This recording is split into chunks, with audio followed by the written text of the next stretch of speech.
அரசு அதிகாரிகளுக்கு வணக்கம். அரசுக்கு வணக்கம்.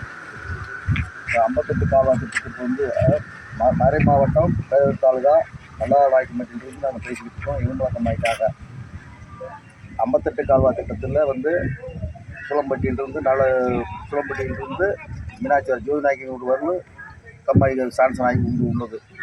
அதிலிருந்து கொஞ்சம் எக்ஸ்டெண்ட் பண்ணால் எலும்பலை கம்மா, பெரிய கம்மா, அதாவது பெரியவுத்து கம்மான்னு பேர் அதுக்கு. அங்கே வந்து தண்ணி வந்ததுன்னா கிட்டத்தட்ட ஒரு 10-18 பெட்டி 20 பெட்டி 10-18 பெட்டி 20 ஊர் வரலும் கொஞ்சம் செம்பாகவும் இருக்கும்.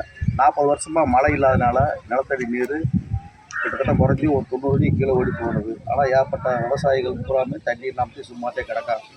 இருந்தாலும் நானும் இது வரைக்கும் இந்த ஏதோ ஒரு முயற்சி எடுத்து இதெல்லாம் செய்கிறோம். அரசுக்கு ரொம்ப நன்றி. இதை மாதிரி ஒரு செயலை நீங்கள் செய்து கொடுத்தீங்கன்னா உங்களுக்கு கோடி நன்றி என்று சொல்லி முடிச்சுக்கிறேன். வணக்கம்.